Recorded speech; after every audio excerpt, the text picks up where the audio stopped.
اللہ الرحمن۔ طبی ماہرین کا کہنا ہے کہ دہی کھانے کا بہترین وقت دوپہر ہے، جبکہ ہاضمہ بہتر طور پر کام کر رہا ہوتا ہے۔ سردیوں میں فریج سے نکلی ہوئی کوئی بھی ٹھنڈی چیز براہ راست استعمال نہ کریں۔ دہی سمیت ہر غذا کو فریج سے نکالنے کے بعد چند منٹ کے لیے کچن میں رکھ دیں یا پھر نیم گرم کر لیں اور پھر اس کو استعمال کریں۔ ماہرین کے مطابق ٹھنڈا دہی یا رات کے وقت دہی کھانے سے بعض لوگوں کو بلغم کی شکایت ہو سکتی ہے، خاص طور پر جنہیں نزلہ، زکام، کھانسی یا دمہ کا مسئلہ ہو۔ ناظرین گرامی، ایک نئی طبی تحقیق میں کہا گیا ہے کہ روزانہ ایک گلاس سنترے کا جوس پینا دل کی صحت بہتر بنانے اور زندگی کو طویل کرنے میں اہم کردار ادا کر سکتا ہے۔ محققین نے دریافت کیا ہے کہ یہ عادت جسم کے مدافعاتی خلیوں میں موجود جینز میں مثبت تبدیلیاں لاتی ہے۔ نمک اور چینی کی زیادہ مقدار دل کی بیماریوں، وزن میں اضافے اور دیگر مسائل کا سبب بنتی ہیں۔ صحت مند طرز زندگی کے لیے ان کا استعمال محدود رکھیں۔ ناظرین گرامی، ایک بادشاہ نے رات کو عجیب سا خواب دیکھا۔ اس نے دیکھا کہ اس کے تمام دانت ٹوٹ گئے۔ صبح ہوئی تو بادشاہ بے چین اور پریشان حال اپنے تخت پر بیٹھا تھا۔ آخر کار اس نے ایک معبر کو بلایا اور کہا، میرے خواب کی تعبیر سناؤ۔ معبر نے کچھ دیر سوچا، پھر لرزتی آواز میں بولا، بادشاہ سلامت، یہ خواب بہت ہی برا ہے۔ اس کی تعبیر یہ ہے کہ آپ کا پورا خاندان آپ کی آنکھوں کے سامنے مر جائے گا اور آپ کچھ نہیں کر پائیں گے۔ اتنا کہنا تھا کہ بادشاہ کا چہرہ غصے سے سرخ ہو گیا۔ بادشاہ نے کہا، اس گستاخ کو لے جاؤ، قید خانے میں ڈال دو، اور سپاہی اسے گھسیٹتے ہوئے لے گئے۔ بادشاہ نے ایک اور معبر کو بلایا جو پہلے والے معبر کے انجام کے بعد سخت خوف زدہ تھا۔ جب بادشاہ نے اسے اپنا پورا خواب سنایا، کچھ دیر خاموش رہا، پھر احترام سے بولا، بادشاہ سلامت، یہ تو بہت مبارک خواب ہے۔ اس خواب کی تعبیر یہ ہے کہ آپ اپنے پورے خاندان سے زیادہ عمر پائیں گے۔ آپ کی زندگی آپ کے خاندان میں سب سے طویل ہوگی انشاءاللہ۔ بادشاہ کے چہرے پر مسکراہٹ پھیل گئی۔ اس شخص کو انعام و اکرام دیا جائے اور خزانے کے دروازے اس پر کھول دیے گئے۔ معبر کے جانے کے بعد وزیر آگے بڑھا اور ادب سے بولا، بادشاہ سلامت، دونوں نے ایک ہی تعبیر بتائی ہے، فرق صرف انداز بیان کا تھا۔ چاہے خاندان آپ سے پہلے مرے یا آپ ان کے بعد زندہ رہیں، نتیجہ تو ایک ہی ہے۔ بادشاہ نے ہلکا سا مسکرا کر جواب دیا، تعبیر کی نہیں، الفاظ کے چناؤ کی بات ہے۔ پہلے معبر کے الفاظ دل توڑنے والے تھے، جبکہ دوسرے معبر نے وہی حقیقت ایسے بیان کی کہ دل بھی نہ ٹوٹے اور سمجھ بھی آ جائے۔ ناظرین، ہماری زندگی میں بھی یہی ہوتا ہے۔ ہم اکثر کہتے ہیں، میں تو سیدھی بات کرتا ہوں، چاہے کتنی بھی کڑوی کیوں نہ ہو۔ سچ بولنا بلا شبہ اچھی بات ہے، لیکن سچ کو کس انداز میں کہا جائے، یہ بھی ایک ہنر ہے۔ کئی دفعہ ہم ایک اچھی بات بھی غلط الفاظ میں کہہ کر دلوں میں چوٹ لگا دیتے ہیں، اور کئی بار بہت مشکل، کڑوی یا تلخ بات بھی اچھی گفتگو اور مہذب انداز میں یوں کہی جاتی ہے کہ اس کا منفی اثر چھپ جاتا ہے۔ ناظرین گرامی، خالد بن ولید رضی اللہ تعالیٰ عنہ اسلام لانے سے پہلے اور بعد میں بھی بڑے شاہسوار اور سمجھدار کمانڈر تھے۔ یہ مخزومی خاندان کے چشم و چراغ تھے۔ بچپن میں یہ اور اکرما گہرے دوست تھے، دونوں ہی گھڑ سواری کے ماہر تھے۔ جب کبھی مکہ مکرمہ میں گھڑ سواری یا تیر اندازی کا مقابلہ ہوتا تو دونوں دوست ہمیشہ سب پر سبقت لے جاتے۔ خالد کا والد ولید بن مغیرہ اسلام کے شدید دشمنوں میں سے تھا، اور خالد بھی اسلام دشمنی میں باپ سے کم نہ تھے۔ غزوہ احد میں مشرکین کی طرف سے خالد شریک ہوئے، تو ان کو 100 گھڑ سواروں کے دستے کا کمانڈر بنایا گیا۔ علاوہ ازیں لشکر کے دائیں حصے پر خالد ہی کو مقرر کیا گیا۔ جب احد کی لڑائی ہوئی تو اس میں خالد کا کردار کسی سے مخفی نہیں۔ احد کے میدان میں جیسے ہی انہوں نے دیکھا کہ اینین نامی پہاڑی پر جو مسلمان تیر انداز مقرر ہیں وہ اپنی جگہ چھوڑ کر مال غنیمت جمع کرنے میں مصروف ہو گئے ہیں، تو خالد بن ولید کو، جو مشرکین کے گھڑ سواروں کے کمانڈر بھی تھے، مسلم لشکر کو نرگے میں لینے کا سنہری موقع ہاتھ آ گیا۔ وہ اونٹ پہاڑ کے پیچھے سے چکر کاٹ کر مسلمانوں پر حملہ آور ہوئے۔ دوسری طرف مشرکین میدان جنگ سے بھاگ رہے تھے، وہ بھی دوبارہ جنگ کی طرف پلٹے اور دونوں اطراف سے مسلمانوں کو گھیرے میں لے لیا۔ اس غیر متوقع صورتحال میں 70 مسلمان شہید ہو گئے۔ خالد بن ولید کا بھائی ولید بن ولید پہلے ہی مسلمان ہو چکا تھا۔ خالد کے جنگی جرائم بھی بہت زیادہ تھے، وہ ہر میدان میں مسلمانوں کے خلاف نکلا تھا۔ احد کی عظیمت کا سبب بھی وہی تھا۔ اس کے باوجود آپ صلی اللہ علیہ وآلہ وسلم کی تمنا تھی کہ خالد کو مسلمان ہو جانا چاہیے۔ کوئی اور حاکم ہوتا تو وہ ایسے لوگوں کو چن چن کر گرفتار کرتا، انہیں قتل کرواتا، مگر اللہ کے رسول صلی اللہ علیہ وآلہ وسلم عمرۃ القضاء کے موقع پر جب مکہ مکرمہ پہنچے تو خالد کے بارے میں کیا فرما رہے تھے؟ عمرۃ القضاء کے موقع پر جب مسلمان مکہ مکرمہ میں داخل ہوئے تو بیشتر قریش اپنے گھر بار چھوڑ کر مکہ مکرمہ کو خالی کر گئے تھے اور وہ پہاڑوں پر چڑھ کر اسلامی لشکر کو دیکھ رہے تھے۔ خالد بن ولید کا بھائی ولید رضی اللہ تعالیٰ عنہ نے اپنے بھائی خالد کو تلاش کیا مگر وہ نہیں ملا، تو اسے خط لکھا۔ خط میں لکھا، بسم اللہ الرحمن الرحیم، مجھے تم جیسے عقل مند شخص پر تعجب ہے جو اسلام سے بے پرواہی برت رہا ہے۔ کیا اب بھی کوئی شخص اسلام سے ناواقف رہ سکتا ہے؟ رسول اللہ صلی اللہ علیہ وآلہ وسلم نے مجھ سے تمہارے متعلق دریافت فرمایا ہے۔ آپ فرما رہے تھے خالد کہاں ہے؟ میں نے عرض کیا اللہ تعالیٰ اسے لے آئے گا۔ اللہ کے رسول صلی اللہ علیہ وآلہ وسلم کس طرح لوگوں کی حوصلہ افزائی کرتے تھے۔ آپ صلی اللہ علیہ وآلہ وسلم نے ارشاد فرمایا، خالد جیسا شخص اسلام سے بے بہرا نہیں رہ سکتا۔ اگر وہ مسلمانوں کے ساتھ مل کر مشرکین کے خلاف لڑے تو یہ اس کے لیے خیر و برکت کا باعث ہوگا۔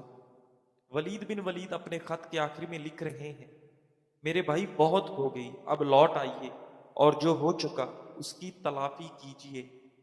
خالد بن ولید کو جب خط ملا تو انہوں نے اللہ کے رسول صلی اللہ علیہ وآلہ وسلم کی پیشکش اور آپ کی باتیں بڑی اچھی لگی، اللہ تعالیٰ بھی ان کے ساتھ بھلائی چاہتا تھا۔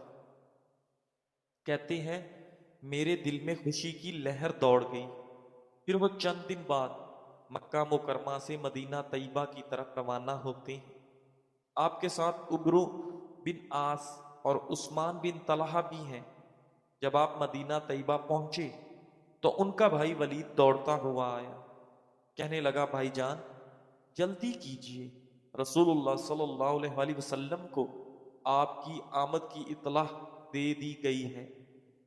آپ کے آنے سے وہ بڑے خوش ہیں اور وہ آپ کا انتظار کر رہے ہیں۔ خالد بن ولید کہتے ہیں کہ میں نے اپنا بہترین لباس زیب تن کیا اور تیز تیز قدموں سے چلتا ہوا اللہ کے رسول صلی اللہ علیہ وآلہ وسلم کی خدمت میں حاضر ہو گیا۔ اللہ کے رسول صلی اللہ علیہ وآلہ وسلم نے اپنے ایک بڑے دشمن اور دشمن کے بیٹے کو دیکھا تو خالد کہتے ہیں آپ صلی اللہ علیہ وآلہ وسلم تبسم فرما رہے تھے، میں نے خدمت نبوی میں سلام پیش کیا تو آپ صلی اللہ علیہ وآلہ وسلم نے خندہ پیشانی سے جواب دیا۔ میں نے کہا اور اللہ کے رسول اس کے جواب میں فرمایا، ہر قسم کی تعریف اس اللہ کے لیے ہے جس نے تمہیں ہدایت دی۔ خالد رضی اللہ تعالیٰ عنہ کہتے ہیں کہ میں نے عرض کی کہ میں نے اسلام سے بڑی دشمنی کی ہے، میرے لیے مغفرت کی دعا مانگے۔ آپ صلی اللہ علیہ وآلہ وسلم نے ارشاد فرمایا، اسلام سابقہ گناہوں کو کاٹ کر رکھ دیتا ہے۔ میں نے عرض کی، اس کے باوجود بھی میرے لیے دعا کیجیے۔ آپ صلی اللہ علیہ وآلہ وسلم نے دعا کی، اے اللہ، خالد آج تک تیرے راستے سے روکنے کے لیے جتنی کوششیں کرتا رہا ہے اس کی وہ سب کوتاہیاں معاف فرما دے۔ ناظرین گرامی، آج کل گھروں میں عام رواج پایا جاتا ہے کہ ایک بار میں زیادہ آٹا گوندھ کر فریج میں رکھ دیا جاتا ہے تاکہ اگلے دن صبح وقت بچا جا سکے، لیکن یہ سہولت صحت کے لیے نقصان دہ ثابت ہو سکتی ہے۔ غذائی ماہرین کے مطابق گوندا ہوا آٹا تازہ غذاؤں کی نسبت تیزی سے اپنی صحت بدلتا ہے، اور اس میں ایسے کیمیائی عمل جاری رہتے ہیں جن پر اکثر توجہ نہیں دی جاتی۔ غذائی ماہرین کا کہنا ہے کہ فریج آٹے کو ٹھنڈا ضرور رکھتا ہے لیکن خمیر کے عمل کو مکمل طور پر روک نہیں سکتا۔ آٹے میں موجود خمیر مسلسل ہلکی رفتار سے کام کرتا رہتا ہے، اس دوران کاربن ڈائی آکسائڈ اور تیزاب بنتے رہتے ہیں جس سے آٹے کی خوشبو اور ذائقے میں فرق آ جاتا ہے۔ یہی وجہ ہے کہ پرانے آٹے کا اکثر ذائقہ کھٹا یا ترش ہو جاتا ہے۔ زیادہ دیر تک رکھے رہنے کے سبب آٹے میں وٹامنز اور منرلز کم ہونے لگتے ہیں۔ ایسے آٹے کی روٹی تو پیٹ بھر دیتی ہے لیکن اس کی غذائیت میں نمایاں کمی آ جاتی ہے۔ ایسا آٹا معدے پر بھاری ثابت ہو سکتا ہے اور گیس، تیزابیت اور اپھارا کا سبب بن سکتا ہے۔ فریج میں رکھا ہوا آٹا ایک دن کے اندر اندر استعمال کرنا بہتر ہے۔ اس سے زیادہ مدت کے لیے فریج میں رکھا ہوا آٹا استعمال کرنا تو آٹے کے چھوٹے حصے بنا کر فریج میں رکھیں۔ آٹے کی اوپری سطح پر ہلکی سی تیل کی تہ لگائیں۔ ناظرین گرامی، مکہ مکرمہ میں ایک مشہور شاعر رہتا تھا جس کا نام عبداللہ بن زبری تھا۔ اللہ کے رسول صلی اللہ علیہ وآلہ وسلم کا شدید دشمن، اسلام سے سخت بغض رکھنے والا تھا۔ عبداللہ فتح مکہ مکرمہ کے بعد اپنی جان کے ڈر سے نجران بھاگ گیا۔ اس زمانے میں شاعروں کے اشعار مخالفین کے لیے بڑی اہمیت کے حامل سمجھے جاتے تھے۔ عبداللہ ساری زندگی اللہ کے رسول صلی اللہ علیہ وآلہ وسلم کی مخالفت میں اشعار کہتا رہا اور قریش کو آپ کے خلاف بھڑکاتا رہا۔ شاعر اسلام حسان بن ثابت رضی اللہ تعالیٰ عنہ بھی ان لوگوں کو ترکیبہ ترکی جواب دیتے رہے۔ جب یہ نجران بھاگا تو وہاں بھی اسے سیدنا حسان رضی اللہ تعالیٰ عنہ کے اشعار سے واسطہ پڑ گیا۔ انہوں نے اپنے اشعار میں اسے بزدلی اور راہ فرار اختیار کرنے پر آر دلائی۔ وہ اشعار تو یقیناً بہت سارے ہیں مگر ہم صرف ایک شعر کا مفہوم بیان کر کے آگے بڑھتے ہیں۔ اللہ تعالیٰ ہمارے لیے عظیم ہستی محمد صلی اللہ علیہ وآلہ وسلم کو باقی رکھے۔ یہ وہ ہستی ہیں جن کے ساتھ بغض و عناد نے تجھے نجران کے علاقے میں لا پھینکا ہے۔ اے ابن زبری، اللہ تعالیٰ تجھے دائمی ذلت آمیز زندگی، اہانت آمیز سلوک اور نحوست میں رکھے۔ جب عبداللہ بن زبری تک یہ اشعار پہنچے تو وہ سخت غصہ ہوا، پھر اپنے معاملات کا کئی بار جائزہ لیا اور غور و فکر کیا کہ میں کس شخصیت کی مخالف کرتا رہا اور کیوں کرتا رہا۔ جب اپنے ماضی میں جھانکا، اللہ کے رسول صلی اللہ علیہ وآلہ وسلم کا اعلیٰ اخلاق یاد آ گیا۔ ادھر اللہ تعالیٰ نے بھی اسے اپنے بندے کے ساتھ بھلائی کا ارادہ فرمایا تو اس کا ذہن صاف ہو گیا۔ اللہ نے اس کو ہدایت دی اور اس نے اسلام قبول کرنے کا فیصلہ کر لیا۔ پھر وہ مکہ مکرمہ کی طرف روانہ ہو گیا۔ جب وہ مکہ مکرمہ پہنچا تو سیدھا اللہ کے رسول صلی اللہ علیہ وآلہ وسلم کی خدمت میں حاضر ہوا۔ گزشتہ زندگی پر ندامت کا اظہار کیا اور اسلام قبول کر لیا۔ ساتھ ہی عرض کیا کہ اے اللہ کے رسول، میں اپنی گزشتہ زندگی میں آپ کے اور اسلام کے متعلق عداوت کا جس طرح بھی اظہار کیا، میں اس کی دل کی عطا گہرائیوں سے معافی چاہتا ہوں، میری دعا قبول فرما دے۔ ادھر اللہ کے رسول صلی اللہ علیہ وآلہ وسلم کی یہ شان ہے کہ آپ اس نئے ساتھی کو تسلی دیں، اسے پرانے گناہوں پر آر نہیں دلایا۔ آپ صلی اللہ علیہ وآلہ وسلم نے فرمایا، اسلام تمام گزشتہ کوتاہیوں اور گناہوں کو ختم کر دیتا ہے۔ اللہ کے رسول عبداللہ کو اپنے قریب کر لیتے ہیں، اس سے محبت بھرا سلوک فرماتے ہیں اور ایک کپڑا جوڑوں کا بھی عنایت فرماتے ہیں۔ مورخین نے بالاتفاق ذکر کیا ہے کہ عبداللہ رسول اللہ صلی اللہ علیہ وآلہ وسلم کے حسن سلوک سے اس قدر متاثر ہوا کہ اس نے بہت عمدہ اشعار کہے جن میں وہ اللہ کے رسول کی مدح بیان کرتا ہے اور آپ صلی اللہ علیہ وآلہ وسلم سے گزشتہ دور میں کہے ہوئے اشعار پر ندامت کا اظہار کرتا ہے۔ امام قرطبی رحمت اللہ علیہ کہتے ہیں کہ یہ بڑے عمدہ شاعر تھے، انہوں نے اسلام لانے کے بعد رسول اللہ صلی اللہ علیہ وآلہ وسلم کی مدح میں بڑی تعداد میں ایسے اشعار کہے جن کے ذریعے اس نے حالت کفر میں کہے ہوئے اشعار کی تلافی کر دی۔ ناظرین گرامی، ناریل کا پانی معدے کی سوجن کو بہتر کرتا ہے۔ ناریل کا پانی دل، جگر، گردوں کی بیماری میں بے حد مفید ہے۔ ناریل کے پانی میں کولیسٹرول نہیں ہوتا اور چکنائی بہت کم ہوتی ہے۔ شیر خوار بچوں کے لیے بھی اس کا استعمال مفید ہے۔ یہ دوران خون کو بہتر کرتا ہے اور غذا ہضم کرنے والی نالی کی صفائی کرتا ہے۔ ناریل کا تیل انسانی صحت کے لیے بے حد مفید ہے اور ہاضمہ ٹھیک رکھتا ہے۔ خالص ناریل کا تیل وزن کم کرنے کا اہم ذریعہ ہے۔ ناظرین، سردیوں میں جسم کا نظام انہضام سست ہو جاتا ہے، اس لیے کچھ پھل کھانا آپ کی صحت کے لیے نقصان دہ ہو سکتے ہیں۔ ایسے پھل کھانے سے آپ بیمار ہو سکتے ہیں، نزلہ، زکام اور فلو کا خطرہ بڑھ سکتا ہے۔ یہ نظام ہاضمہ پر بھی اثر انداز ہوتے ہیں، اس لیے سردیوں میں کچھ پھلوں سے ہمیں ہمیشہ پرہیز کرنا چاہیے۔ سردیوں میں بہت زیادہ اناناس کھانے سے گلے میں خراش، منہ کے چھالے اور الرجی ہو سکتی ہے۔ سردیوں میں اس پھل کا زیادہ استعمال آپ کے مدافعاتی نظام کو متاثر کر سکتا ہے۔ نظام ہاضمہ کمزور ہو سکتا ہے کیونکہ اس موسم میں یہ پھل ہضم کرنا مشکل ہوتا ہے۔ سردیوں میں اناناس کا استعمال بلغم کی پیداوار کو بڑھاتا ہے۔ پانی کی زیادہ مقدار جسم کے درجہ حرارت کو کم کر سکتی ہے۔ سردیوں میں کیلے سے بھی پرہیز کرنا چاہیے کیونکہ یہ بلغم پیدا کرتے ہیں۔